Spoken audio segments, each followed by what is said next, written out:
पावसाळ्यामध्ये भजी का खायला पाहिजे याचं उत्तर जर तुम्हाला माहिती असेल ना, तर कमेंट बॉक्समध्ये नक्की कळवा. तर आजच्या व्हिडिओमध्ये आपण 6 अतिशय चविष्ट अशा भज्यांच्या रेसिपी बघणार आहोत. सर्वात पहिली भज्यांची रेसिपी जी मला प्रचंड आवडते ती म्हणजे मुगाची भजी. पण इथे आपण मुगाची डाळ न वापरता मोड आलेले मूग वापरून ही भजी बनवतो आहे. तर त्यासाठी मी जवळपास 1 कप एवढे मोड आलेले मूग घेतलेले आहे. तर मुगाच्या डाळीपेक्षा मोड आलेले मूग खाणे कधीही जास्त पौष्टिक असतं. यामध्ये 4 ते 5 हिरव्या मिरच्या घालायच्या, कोथिंबीर घालायची आहे, लसूण आल्याची पेस्ट घाला किंवा लसूण आलं वेगवेगळं घातलं तरीही चालेल. सोबतच मीठ घालायचं आहे आणि मिक्सरला पाणी न घालता याचं वाटण तयार करायचं आहे. बघा, मी इथे पाण्याचा अजिबात वापर केलेला नव्हता. खूप जास्त पातळ किंवा घट्ट असं बॅटर तयार करायचं नाही. आपल्याला भजी घालता येईल असं हे सैलसर असायला हवं किंवा खूप जास्त घट्टही नको, नाहीतर भजी जी आहे ना खूप कडक होतात. यामध्ये आपल्याला घालायची आहे चिरलेली कोथिंबीर, सोबतच मी कढीपत्ता घालते आहे. वाटण करत असताना सुद्धा मी कोथिंबीर घातलेली होती. भाजलेल्या जिऱ्याचं पूड घालायचं आणि पालक घालायची. कुठलीही भजी बनवत असताना थोड्या प्रमाणात जर पालक घातली ना तर भजी कुरकुरीत होतात, कारण ती पालेभाजी आहे. जेव्हा तळतो ना तेव्हा भजी कुरकुरीत होतात. आता यामध्ये आपल्याला चिमूटभर सोडा घालायचा आहे. सोबतच मी इथे अर्धा चमचा सोप घालते आहे. कुठल्याही भजीमध्ये जर सोप घातली तर छान चव येते. ओवा घालायचा आणि 1 चमचा मी तांदळाचं पीठ घालते आहे. तुम्ही तांदळाचं पीठ नाही घातलं तरीही चालेल, पण भजी जास्त कुरकुरीत व्हावी यासाठी 1 ते 2 चमचा तांदळाचं पीठ नक्की घालायचं. आता तेल मध्यम आचेवर गरम करायचं आहे.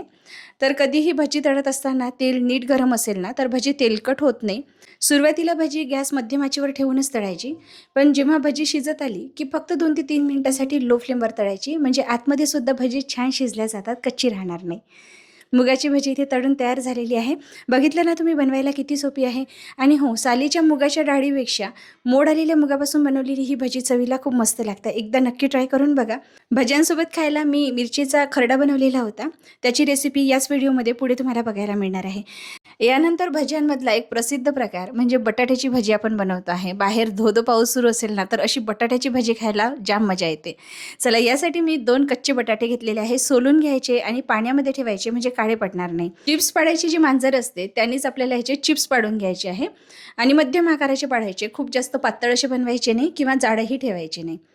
तर जसं आपण चिप्स पाडतो ना तशाच पद्धतीने आपल्याला याचे चिप्स पाडून घ्यायचे आहे. बघा, खूप जाड नाही किंवा खूप पातळसुद्धा बनवलेली नाही. खूप जाड असेल ना तर तळत असताना बटाटा आतमधून कच्चा राहण्याची शक्यता असते. आता चिप्स जे आहेत ना ते पाडून झालेले आहे. याला आपण पाण्यामध्ये ठेवूया.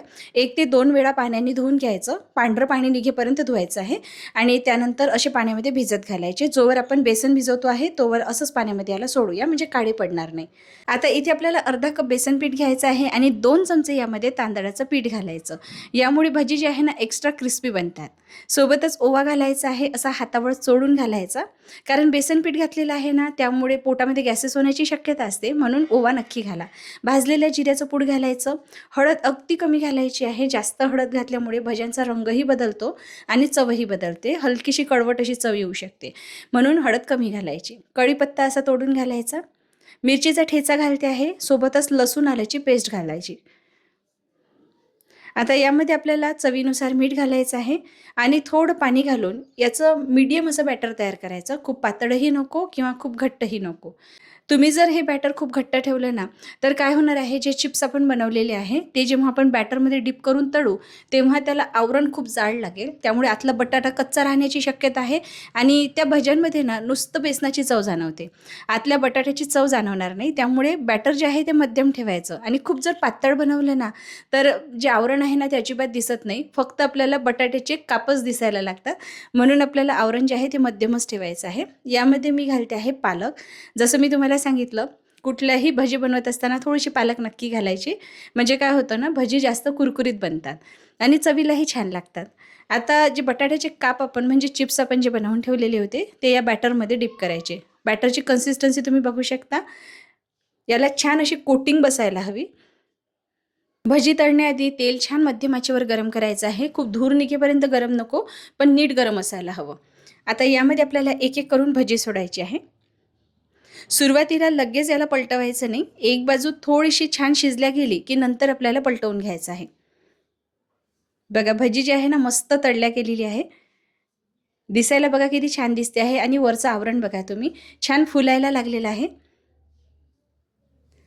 तर इथे आपली बटाट्याची भजी तयार झालेली आहे. किती मस्त दिसते आहे ना. अशाच पद्धतीने बाकी उरलेली भजीसुद्धा आपण तळून घेऊया. भजी कुठलीही असो ती गरमागरम खायला जास्त मजा येते, हो की नाही? आणि ही भजी अशी आहे, जेव्हा तुम्हाला आठवण येईल तेव्हा तुम्ही जास्त पसारा न करता झटपट तयार करू शकता आणि चवीला नेहमीच्या भज्यांपेक्षा जास्त चविष्ट लागते. नक्की एकदा ट्राय करून बघा. चला आता आपण बघूया तिसरी भज्यांची रेसिपी, ती म्हणजे कांदा भजी. तर यासाठी आपल्याला थोडा जास्त प्रमाणात कांदा घ्यायचा आहे. कांदा भजी हा भज्यांमधला सर्वात प्रसिद्ध प्रकार आहे, कारण जवळपास 90% लोकांना कांदा भजी ही आवडतातच आणि बनवणे तर फारच सोपी आहे. यासाठी आपल्याला कांदा थोडा जास्त प्रमाणात घ्यायचा आहे. मी 2 ते 3 कांदे उभे आणि पातळ चिरून घेतले. बेसन पीठमध्ये आपल्याला 2 ते 3 चमचे तांदळाचं पीठ घालायचं आहे, ओवा घालायचा, मिरचीचा ठेचा घालते आहे, सोबतच लसूण आल्याची पेस्ट घालायची. यामध्ये भाजलेल्या जिऱ्याचं पूड घालायचं आहे, तिखट घालायचं, हळद अगदी किंचित घालायची आहे, जास्त प्रमाणात घालायची नाही. आणि आता यामध्ये मी सोप घालते आहे. सोबतच जो कांदा आपण चिरून घेतलेला होता तो घातलेला आहे. कांद्याचं टेक्स्चर तुम्ही बघू शकता, उभा आणि पातळ चिरून घेतलेला आहे. कढीपत्ता नक्की घाला. कढीपत्ता हा डायजेशनसाठी उत्तम काम करतो. भजे हे पचायला थोडे जड असतात, कारण यामध्ये बेसन असतं ना, त्यामुळे कढीपत्ता यामध्ये वापरला जातो. सोबतच आपल्याला मीठ घालायचं आहे आणि चोडून कांदा जो आहे तो छान पिठामध्ये एकजीव करून घ्यायचा. आता यामध्ये आपल्याला पाणी घालायचं आहे. पाणी मी थोडं करून घालते आहे, खूप जास्त प्रमाणात घालायचं नाही एकाच वेळी, कारण बेसन पीठ आहे ना, थोडं जरी पाणी जास्त झालं तर मिश्रण पातळ होऊ शकतं. अजून तुम्हाला यामध्ये बेसन पीठ घालावं लागेल. तर बेसन पिठाचं प्रमाण इथे कांद्याच्या क्वांटिटीनुसार घालायचं आहे. थोडं कमी जास्त झालं तर चालेल, काहीच हरकत नाही, पण कांदा जास्त असायला हवा, बेसन पीठ कमी. यामध्ये मी मीठ घालून घेतलेलं आहे. छान मिसळून घ्यायचं आणि मीठ मी सर्वात शेवटी यासाठी घातलं, कारण बॅटर किती होतं त्या अंदाजानुसार मीठ घालायचं, नाहीतर मीठ जास्त होऊ शकतं. आता यामध्ये मी सोडा घातलेला नाही आहे. कडकडीत गरम झाल्यानंतर 2 चमचे यामध्ये तेल घालायचं. चला आता भजी तळून घेऊया. जेव्हा आपण तेल बॅटरमध्ये घातलं ना, तेव्हा छान कडकडीत गरम झालेलं होतं, त्यामुळे मी लगेच इथे तळायला घेते आहे. गॅस मध्यम आचेवरच ठेवायचा आणि सुरुवातीला तेल तापलेलं असायला हवं आणि मध्यम आचेवरच भजी तळायची आहे.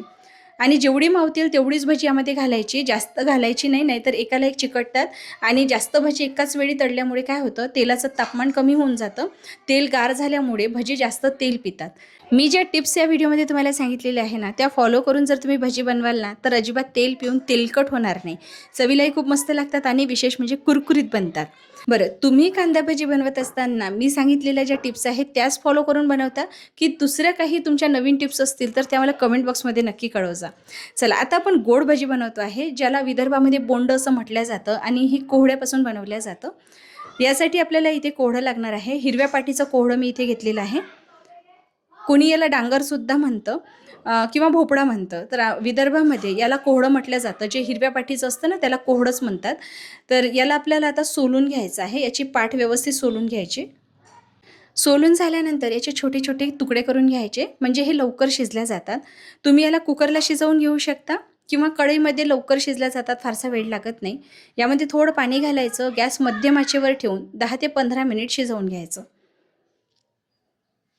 बघा इथे कोहडं छान शिजल्या गेलेलं आहे. तुम्ही याला मॅशरनी असं मॅश कराल ना, तरीसुद्धा लवकर हे असं बारीक होऊन जातं. यामध्ये आता गूळ घालायचं आहे. तुम्ही साखरही घालू शकता, पण गुळामुळे याला चव छान येते आणि रंगही छान येतो. मी इथे 1 वाटी गूळ घातलेला आहे. 3 पाव मी कोहडं घेतलेलं होतं, त्यासाठी मी 1 वाटी गूळ घातलेला आहे, पण तुम्ही थोडा जास्त घालू शकता जर तुम्हाला आवडत असेल.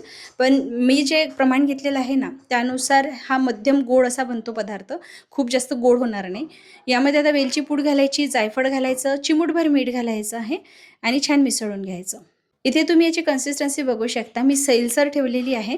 आपण जर याला खूप घट्ट बनवलं ना, तर काय होणार आहे, यामध्ये आपल्याला जास्तीचं वरून पाणी घालावं लागेल आणि जर खूप जास्त पातळ बनवली ना, तर पीठ जास्त घालावं लागेल. त्यामुळे असं मध्यम ठेवायचं. आता यामध्ये मी सुरुवातीला थोडं करून तांदळाचं पीठ घालते आहे. 2 चमचे सुरुवातीला घातलं, परत यामध्ये मला 2 चमचे तांदळाचं पीठ घालावं लागलं आणि आता मी इथे 2 चमचे गव्हाचं पीठही घालते आहे. पारंपरिक जे बोंड बनवले जातात ते फक्त गव्हाच्या पिठापासून बनवल्या जातात. तांदळाचं पीठ काही भागामध्ये वापरलं जातं, काही भागामध्ये वापरल्या जात नाही. पण तांदळाचं पीठ जर तुम्ही घालाल ना, तर बोंड्याचं वरचं आवरण छान कुरकुरीत बनतं. नुसतं तुम्ही जर गव्हाच्या पिठापासून बनवाल तर ते अगदी गुडगुडीत लागतात खायला, म्हणून मी तांदळाचं पीठ यामध्ये वापरत असते. चिमूटभर सोडा घालायचा, छान मिसळून घ्यायचं. तर असं मिश्रण तयार करून झाल्यानंतर एकदा मी तळून बघितले, पण तरीसुद्धा यामध्ये आपल्याला अजूनही पीठ घालण्याची गरज आहे. पण आपल्याला गव्हाचं गव्हाचं पीठ यामध्ये घालायचं नाही आहे, तांदळाचं पीठच घालायचं आहे. तुम्हाला गरज पडली ना जास्त पीठ घालण्याची तर तांदळाचं पीठ घाला, गव्हाचं पीठ घालू नका.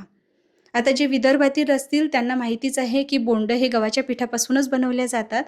तुम्ही जर अजूनही पारंपरिकरित्या गव्हाच्या पिठापासूनच बोंड बनवत असाल तर एकदा तांदळाचं पीठ घालून हे बोंड बनवून बघा. खूप मस्त लागतात चवीला, अगदी गुडगुडीत लागत नाही, छान वरून कुरकुरीत असं आवरण लागतं आणि गार झाल्यानंतर सुद्धा ते खायला छान लागतात. तेल मध्यम आचेवर गरम करायचं आणि छोटे छोटे आपल्याला भजी कशी काढतात तशा पद्धतीने तळून घ्यायचे आहे. बघा तळून झाल्यानंतर दिसायला हे अगदी गुलाबजामुन सारखेच दिसत आहे. चवीला गुलाबजामुनपेक्षाही मस्त लागतात. तुम्ही एकदा या पद्धतीने करून तर बघा, तुम्हाला खूप आवडतील. म्हणजे तुम्ही 2 ते 3 वेळा तर सहज बनवालच. आता हे तळून झाल्यानंतर ना थोडे असे मोकळे करून ठेवायचे, कारण हे गोड आहेत ना तर एकाला एक चिकटू शकतात. सर्व बोंड इथे तळून तयार झालेले आहे. तर बोंड हा असा प्रकार आहे ना, तुम्ही एकदा बनवून 4 ते 5 दिवस जरी याला बाहेर स्टोअर केलं तरी हे टिकून राहतात. माझ्या घरी तर बनवल्यानंतर 4 ते 5 दिवस आम्ही खातो. चला यानंतर आपण एक आगळी वेगळी भजी बनवतो आहे, ती म्हणजे बटाटा आणि पालकची भजी. बटाटा आणि पालकचा वडा हा विदर्भामध्ये खूप प्रसिद्ध आहे. त्याचबरोबर ही भजीसुद्धा प्रसिद्ध आहे. बनवायची कशी ती लगेच बघूया. मी इथे बरबटीची डाळ घेतलेली आहे. तुम्ही अख्खी जी बरबटी येते तीही घेऊ शकता. रात्रभर पाण्यामध्ये भिजत घालायची. पाणी निथळून जाडसर अशी मिक्सरला वाटायची. लसूण आल्याची पेस्ट, भाजलेल्या जिऱ्याचं पूड, हळद घालायची, अर्धा चमचा सोप घालायची आहे. सोबतच मी अर्धा चमचा लाल तिखट घालते आहे किंवा मिरचीचा ठेचाही तुम्ही घालू शकता. एक छोट्या आकाराचा बारीक चिरलेला कांदा आणि मूठभर पालक बारीक चिरून घालायची. आता यामध्ये मी तांदळाचं पीठ घालते आहे. तुम्हाला जर बेसनाची भजी आवडत नसेल किंवा चालत नसेल तर तुम्ही ही भजी बनवा, कारण यामध्ये बेसनाचा वापर होत नाही. सोबतच ओवा घालायचा, चवीनुसार मीठ घालायचं, चिमूटभर सोडा आणि कोथिंबीर घालायची आहे. सर्व छान मिसळून घ्यायचं. बरं, भजी बनवत असताना भजेखार किंवा बेकिंग सोड्याचा वापर तुम्हाला अजिबात करायचा नसेल तर काय करायचं, भजी तळण्यासाठी जे तेल आपण कडकडीत गरम करतो ना ते 1 चमचा यामध्ये घालायचं. म्हणजे भजी जी आहेत ना ती नॅचरली कुरकुरीत बनतात आणि छान हलकी फुलकी बनतात. त्यासाठी सोडा वापरण्याची गरज आहेच असं अजिबात नाही. बरेच जणांना सोडा खाणे टाळतात, तर त्यांच्यासाठी ही टिप्स आहे. आता तेल मध्यम आचेवर गरम झाल्यानंतर यामध्ये भजी तळायची आहे. तर जसं मी तुम्हाला सांगितलं, विदर्भामध्ये पालक बरबटीचा वडा ही डिश खूप प्रसिद्ध आहे. लवकरच त्याची रेसिपी माझ्या चॅनलवर अपलोड होणार आहे. त्याबरोबर एक झणझणीत रस्सा सर्व केला जातो, जो मटकीपासून बनवला जातो. लवकरच ती रेसिपी माझ्या चॅनलला अपलोड होणार आहे. तुम्ही घरी नक्की ट्राय कराल, तुम्हाला खूप आवडेल. विदर्भामध्ये आलू बोंडा म्हणा किंवा पालक वडा हे प्रकार हॉटेलला जास्त सेल केल्या जातात आणि खूप प्रचंड प्रमाणात त्याची मागणीसुद्धा आहे.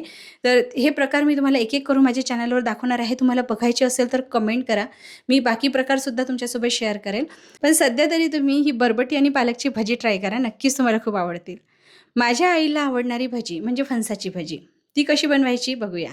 यासाठी आपल्याला लागणार आहे कच्चं फणस. गोड फणस इथे वापरायचं नाही. फणसाचे काप करूनच मी विकत आणलेले होते. हे आपल्याला वाफवून घ्यायचे आहे. कुकरला शिजवायचे नाही, कारण हे ओव्हर कुक होतात. इथे मी पालकसुद्धा भज्यांमध्ये घालते आहे, कारण यामुळे भज्यांना चव छान येते आणि भजी जास्त कुरकुरीत बनतात. कढीपत्ता जो आहे तोही थोडा जास्त प्रमाणात घातलेला आहे आणि कोथिंबीर चिरून घेतलेली आहे. भजी जास्त कुरकुरीत बनवण्यासाठी बेकिंग सोडा घालण्याची तितकीशी गरज नसते. त्याऐवजी पालेभाज्यांचा वापर जास्त करायचा. भजी छान कुरकुरीत बनतील. चला आता या सर्व चिरून घेतलेल्या भाज्या आपल्याला एका भांड्यामध्ये काढून घ्यायच्या आहे. यामध्ये मी धनेपूड, हळद घालते आहे, लाल तिखट घालायचं किंवा मिरचीचा ठेचा घाला, सोप घालायची आहे, थोडंसं जिरं घातलं, चवीनुसार मीठ घालायचं आहे आणि छान चोडून हे एकजीव करून घ्यायचं. आता यामध्ये मी बेसन पीठ घालते आहे. तर इथे आपल्याला जवळपास 4 ते 5 चमचे एवढं बेसन पीठ घालायचं आहे. सोबतच तांदळाचं पीठ घालायचं. 2 चमचे मी तांदळाचं पीठ घातलं आणि ओवा असा हातावर चोळून घालायचा आहे. हे सर्व छान मिसळून घ्यायचं आहे. सुरुवातीला लगेच पाणी घालायचं नाही. गरज पडलं तसं थोडं थोडं करून आपण पाणी घालूया. हे बॅटर आपल्याला खूप घट्टही ठेवायचं नाही आहे किंवा पातळसुद्धा नाही. आता याला झाकून मी काही वेळ बाजूला सोडते, कारण इकडे आपण फणस जे आहे ते वाफायला ठेवलेलं होतं, ते आपल्याला वाफवून पूर्णपणे गार करायचं आहे. आणि गार झाल्यानंतर याचे काप जे आहे ना ते थोडे छोट्या आकाराचे बनवायचे, नाहीतर भजी जी आहे ना मोठ्या आकाराची बनतील. तसं तुम्ही बनवू शकता मोठ्या आकाराची भजी. पण जर तुम्हाला खूप मोठी मोठी बनवायची नसेल, छोट्या आकाराची बनवायची असेल ना, तर तुम्ही काप थोडे छोटे करा. आता यामध्ये मी चिमूटभर बेकिंग सोडा घालते आहे. जसं मी तुम्हाला सांगितलं, तुम्हाला बेकिंग सोडा घालायचा नसेल तर 1 चमचा कडकडीत गरम तेल यामध्ये घालायचं. त्यामुळे सुद्धा भजी कुरकुरीत बनतात. आणि तसंही आपण यामध्ये पालक घातलेली आहे, त्यामुळे बेकिंग सोडा घालणे ऑप्शनल आहे. तसंही बेकिंग सोडा जर जास्त झाला ना तर भजी जास्त तेल पितात, जरी तुम्ही मध्यम आचेवर तळलं तरीसुद्धा. त्यामुळे शक्य असेल तर बेकिंग सोडा तुम्ही अवॉइड करा. त्याऐवजी 1 चमचा तेल घालू शकता, पण कडकडीत गरम तेल घालायचं हे मात्र लक्षात ठेवा. चला, भजी इथे तळून तयार झालेली आहे. तर आजच्या या व्हिडिओमध्ये मी तुम्हाला भज्यांचे 6 प्रकार दाखवले. तुमच्या भागामध्ये अजूनही काही नवीन प्रकार बनवल्या जात असेल तर मला कमेंट करून नक्की कळवा. आजचा हा व्हिडिओ तुम्हाला कसा वाटला मला कमेंट करून नक्की कळवा. जर आवडला असेल तर लाईक शेअर करा. पुढील रेसिपीसाठी चॅनलला सबस्क्राईब करा. लवकरच भेटूया. धन्यवाद.